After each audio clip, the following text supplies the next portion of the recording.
Well, my name is Greg Sallee. I was an E5 in the Navy, machinist mate second class when I got out. Raised in Elizabeth, Indiana, and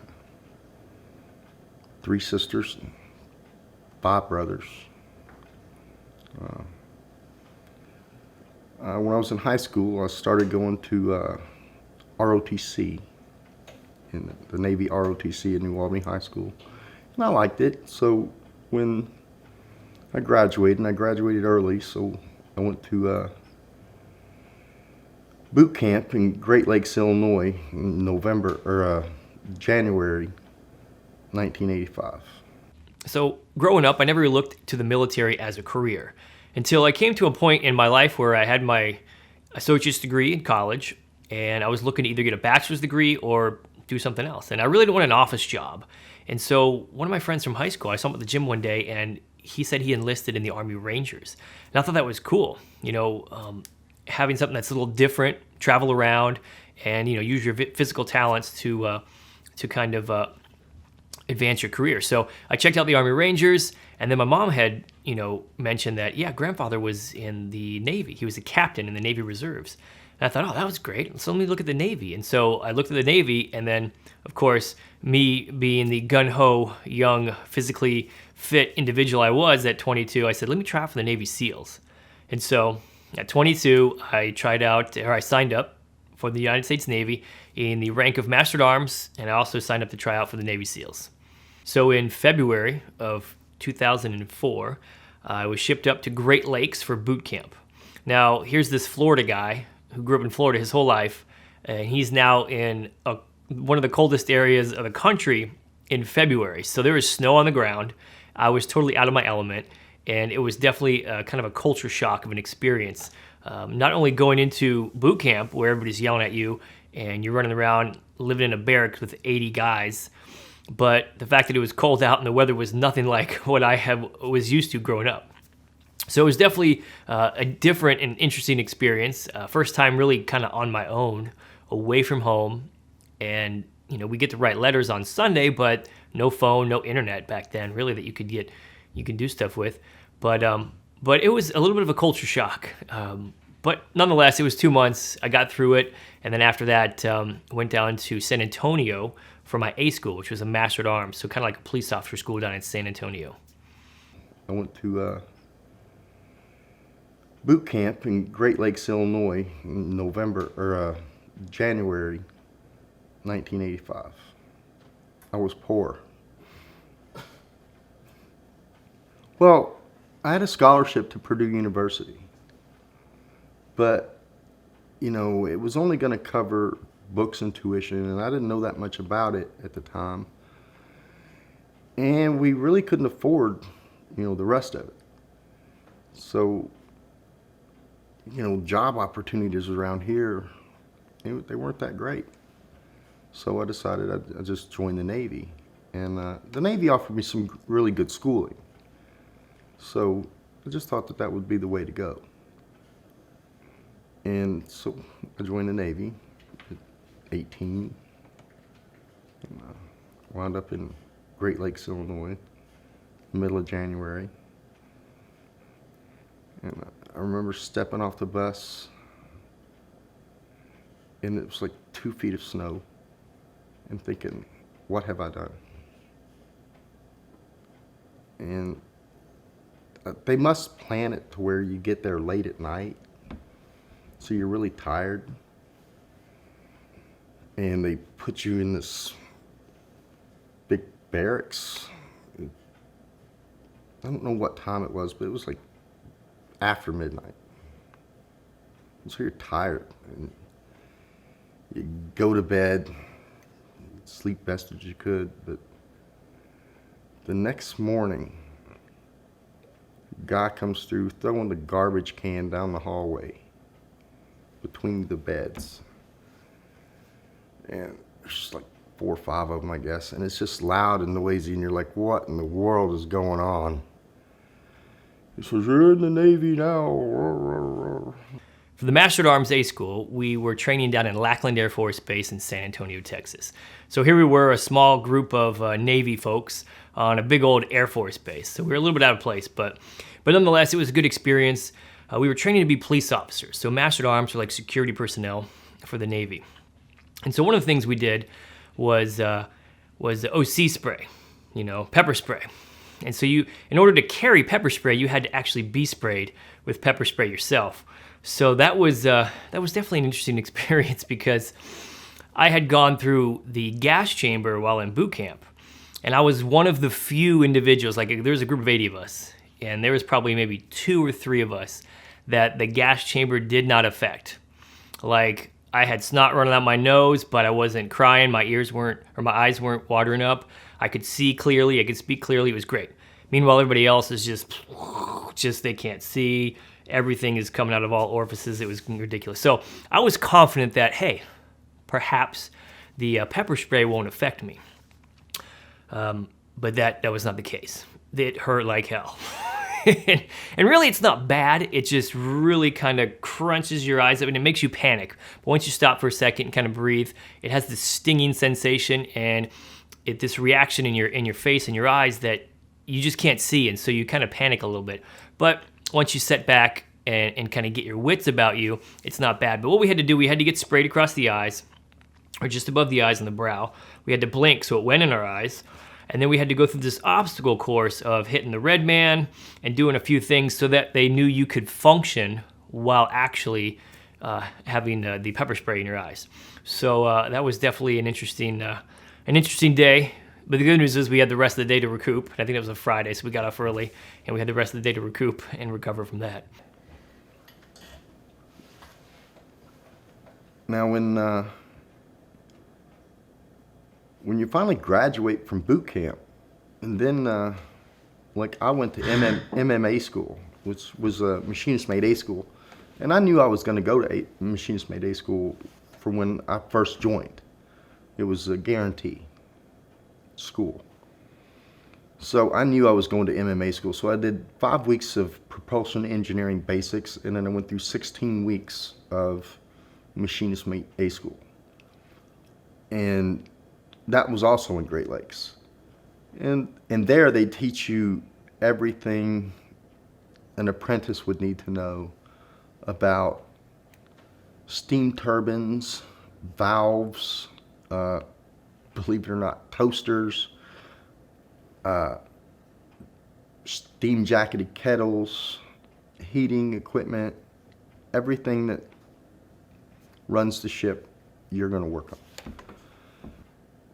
But I like school. I like learning. So that's stuff that I'd never really learned about and didn't have any idea about. I was raised working on cars, but I didn't know anything about a steam turbine, and definitely didn't know anything about Leslie pilot control valves and, boiler actuators. I just didn't know anything. But, so Navy schools, I get to give them that. They're wonderful. They're intense, but they're good schools. And from A school, I was assigned to the USS Nimitz, CVN 68.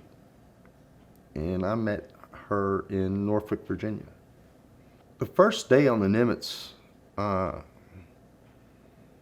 when I got there, to start with, I didn't think I was ever going to get up the gangway with that damn sea bag. The sea bag is heavy, and this ship, it's 18 stories tall. People don't realize. Now that's all the way to the bird's nest at the top. But it's 100 feet from the flight deck to the water. And it's just humongous. You're talking about 1,100-foot ship that draws 45 feet of water. It's 270,000 horsepower. It's 4 shafts, 36-inch shafts. 4 reactors. It's massive, and it's fast. But it's huge. I got orders to class up to a mobile security squadron, and they were stationed over in Portsmouth, Virginia. I had never been to Virginia. I didn't have much of a desire to go. I actually wanted to stay in San Diego. They had the same type of mobile security squadron in San Diego, and I was like, man, I love it here. It's beautiful, the beaches, it's great. And I wanted to stay in San Diego. However, that was not in the cards. So packed up my vehicle and I traveled across country to Portsmouth, Virginia, where I checked into a mobile security detachment. And I was one of the last members to check in. This was the very first detachment of this whole squadron that they were doing. So we were the very first detachment, or I believe one of the first detachments. And I was one of the last members to join. So there was 80 of us, and I was probably like the 60th or 70th person to come before we started our deployment. So our first deployment was oil platforms off the coast of Iraq. And these oil platforms, this is 2005. So these oil platforms are pivotal.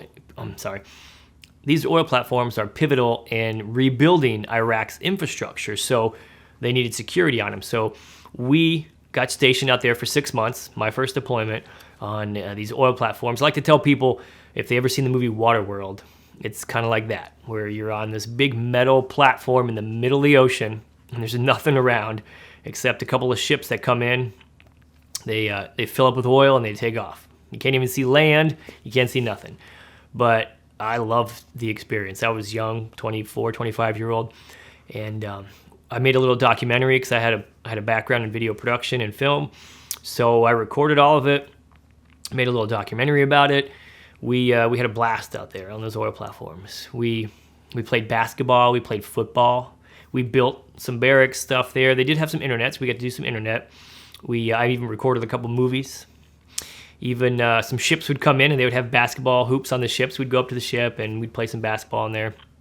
We had our diamond deck football that we had played as well too. So for me, being a single guy, it was a great experience. I got to put all my stuff in storage, and I got to make deployment money while being on deployment and experience a bunch of cool stuff for the first time.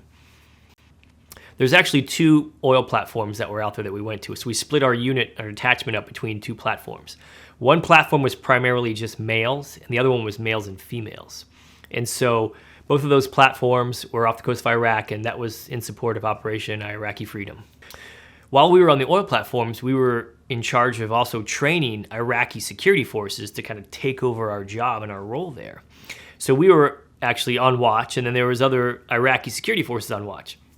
And so they would, come in. They'd rotate probably every week from Iraq. They'd rotate in on a boat. They had their own big barracks that they would stay in, one of the rooms on this oil platform, and they'd stand watch with us. So we got to kind of do a little cultural interaction with them. We learned a few words in Arabic and some stuff. There was definitely a communication barrier because they didn't know a ton of English, but they knew a little bit. And so sometimes some of them were cool, and you get to hang out and chat about some things, and other ones just kind of wanted to sit there and mind their own business, and kind of do their job, and that was it. So nonetheless, that was kind of another culture shock or a cultural experience with working with these Iraqi soldiers who were there, hopefully taking over security at one point, but then they never really did. And boy, I can't tell you what happened or how long we were on those platforms after that. Because once we left, we knew there was a couple other detachments that were, close to our unit that went there and followed us up. But I couldn't tell you what or when or how all that stuff has been going since then. But it was a good experience. And then all the workers, of course, are from Iraq. And so, you can interact with some of the oil platform workers and stuff like that. It was kind of a cool, kind of a good cultural experience. But something that you don't really get here stateside, that's for sure. Once in a lifetime kind of thing. In addition to our unit providing security on the oil platforms, we also had 3 coalition ships that were circling the platform. So we were kind of the last line of defense if anything made it past them. So we had usually a Navy destroyer out there, and there's like a Coast Guard, a smaller Coast Guard vessel, and another vessel from another country. I know Britain was there for a little while. The UK, they had some vessels out there, but they were the ones that would actually bring us food. So every day they would bring meals on keels, is what we call it, and the food from the galley of the ship would be brought in. They'd have it in their coolers, and that's how we eat breakfast, lunch, and dinner from the ships that were out there surrounding us. Yeah. So that was interesting. And of course, we had our own snacks and stuff that we got from goodie packets because we got mail and everything too. And it would come through those ships and come to us. But yeah, so we were kind of the last line of defense before if anything got past the ship. So it was really a pretty secure area. And like I said, other than that, there's just the pirates that might go out and even rob some of these oil tankers out in the deep water anchorage. Even sometimes the ships would send some of their small boats and crafts to go, stroll around there and kind of thwart that operations, or they'd fly their helicopters out there in order to discourage any pirates that might have been out there. So it was all in all, there was a lot of stuff going on. But, as long as you focus on your one job and your one piece of the puzzle and kind of like your one role, and you hope everybody else is doing the same thing, then it kind of paints a big security picture and just your mission in general. My last day on the Nimitz was kind of strange because I had a car accident. And they took me off the Nimitz. So it's not like I realized it was going to be my last day. I had a car wreck. And I woke up in Seebeck Hospital.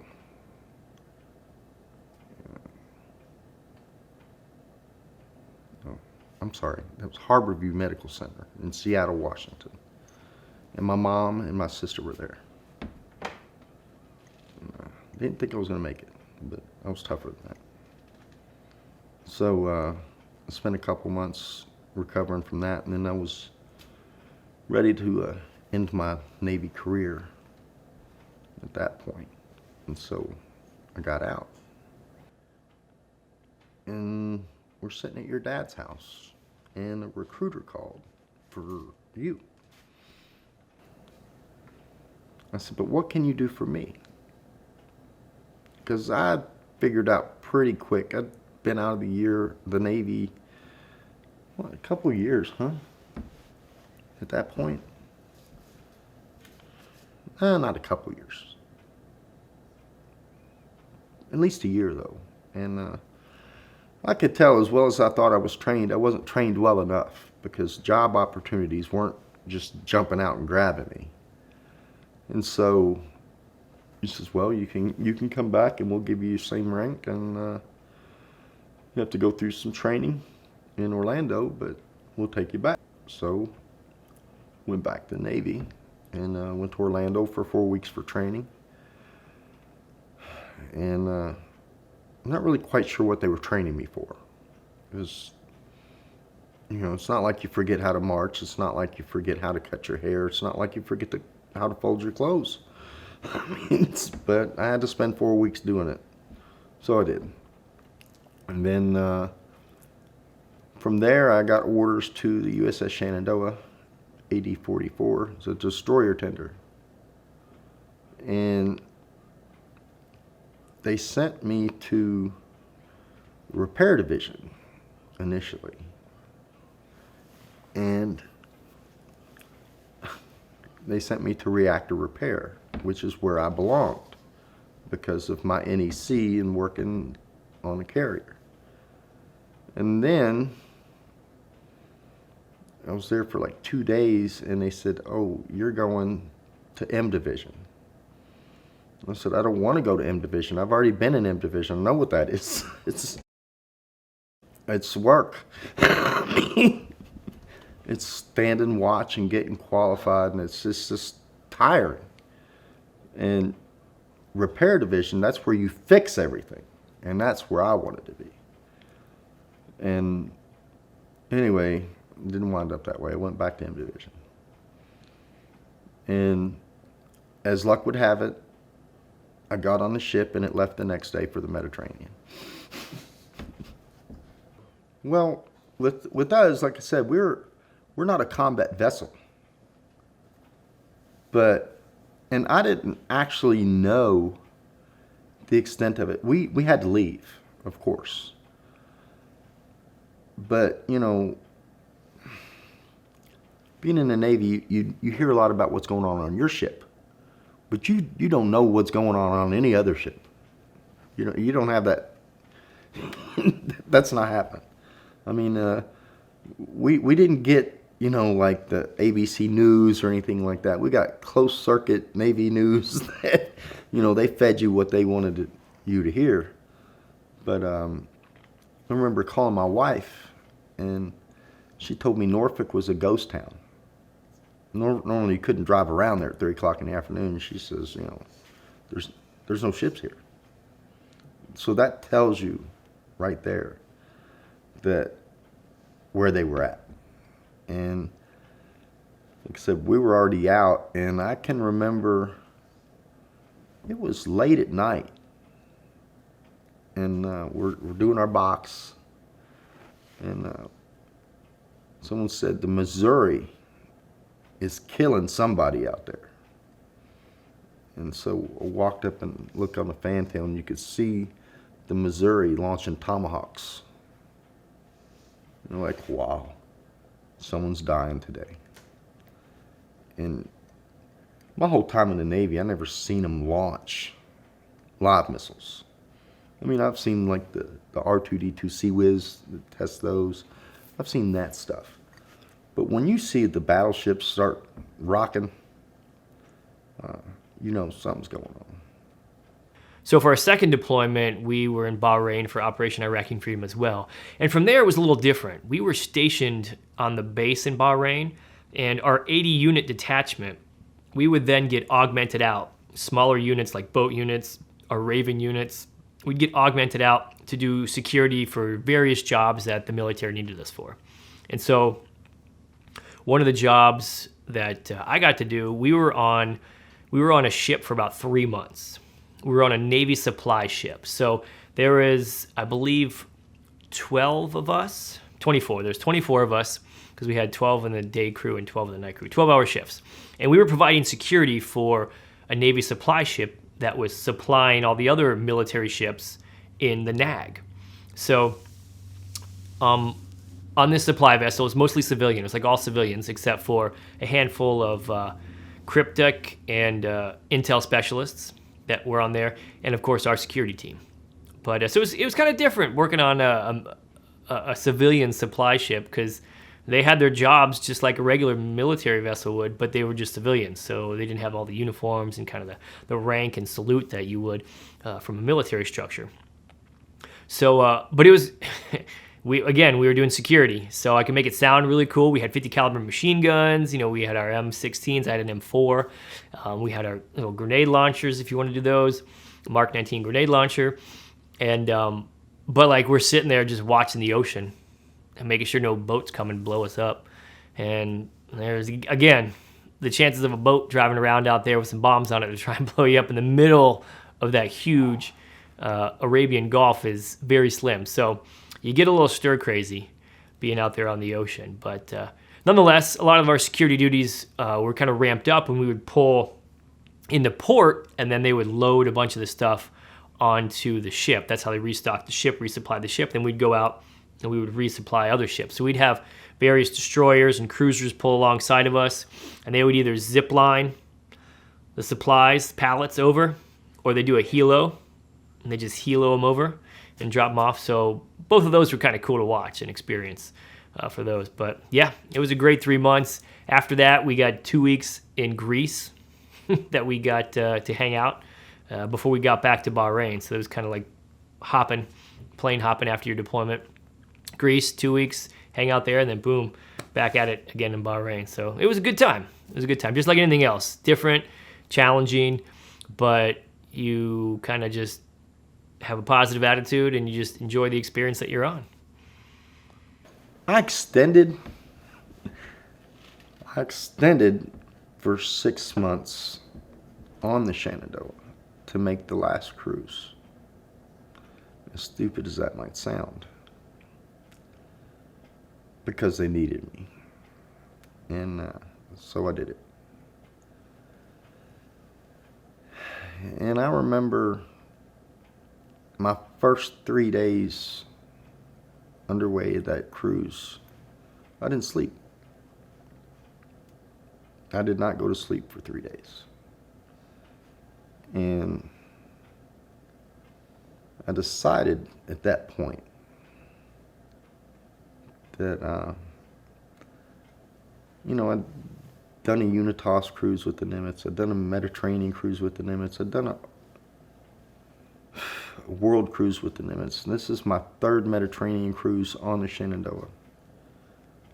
I've been around the world. And me and my friend Bob Gorney were walking in Palma, Spain. And I said, Bob, when you know where you're going in a foreign country, you've been there too many times. I said, I think it's time for me to go. And Bob was due to get out. He actually left in the middle of the cruise. His time was up. And so I decided that I was going to get out of the Navy again. And that's easier said than done. I wasn't making a mint, but we were able to buy a house, and we had a car that was drivable, and the kids were eating. So, and now I got to talk the wife into that,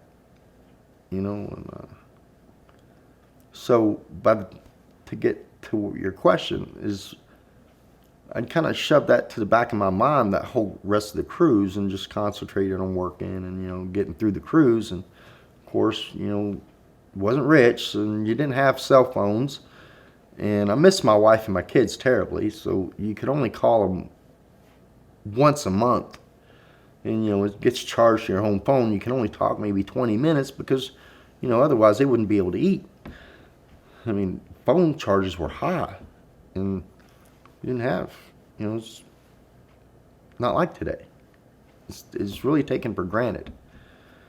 So I didn't talk to her about it the whole time I was gone. I didn't tell her I'm getting out. I've made this decision. This is what's going to happen. I didn't say that. And so the last few days, that was really the only thing on my mind is like, how am I going to tell her that I've decided that I don't want to do this anymore? In fact, when I got off the ship, and I saw her standing there, I was like, I didn't know. I wasn't going to tell her right then, but it was still nagging on me. I was like, I got to let her know. But she gives me a kiss. And she says, I'm done. I was like, oh God, I'm off the hook. I was like, she did it for me. I still had 2 years to go, but my time on the Shenandoah was over, and I was going to shore duty. And so I went to VAW 120 and ran a candy store. It was great. So as I ended my military career here, we had one last deployment before I got out, and it was in support of Operation Enduring Freedom. And for this deployment, we were stationed in Spain, so Rota, Spain. And I actually was looking forward to it. I thought I would learn a lot of Spanish, be immersed in the culture.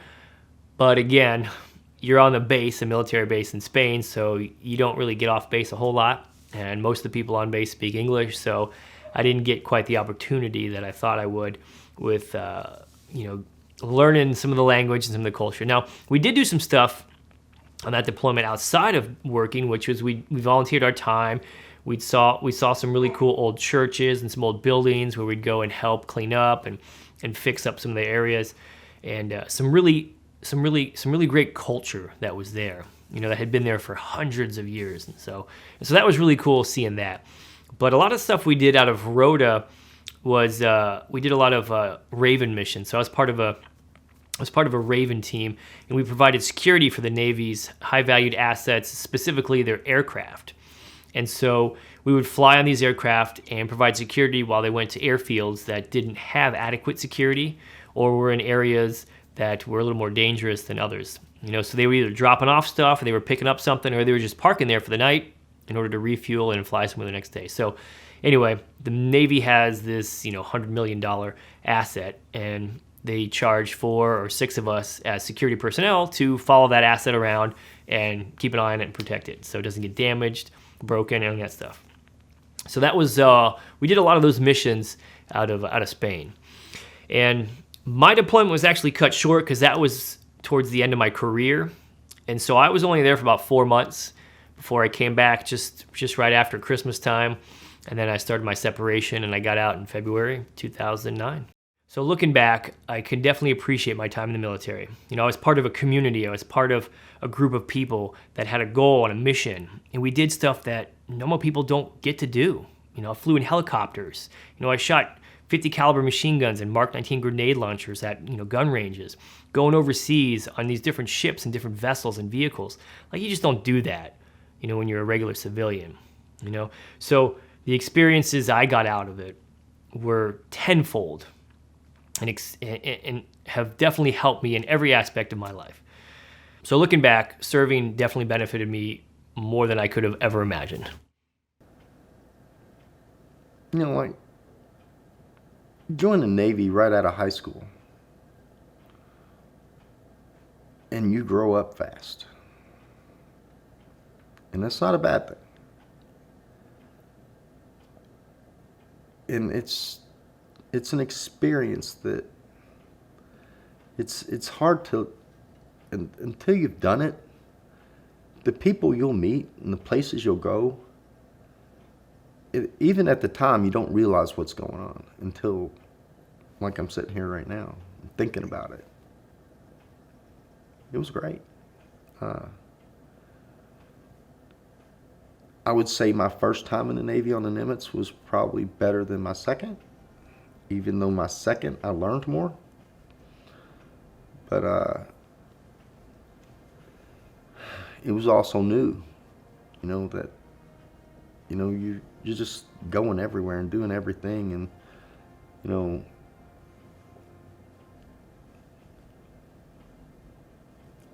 I didn't call home for 2 years when I first joined the Navy. My dad had to get a hold of the Nimitz to have me call home. That's not that I hated my family or anything. It's just, and I didn't even realize it had been 2 years. It's just life. It was good.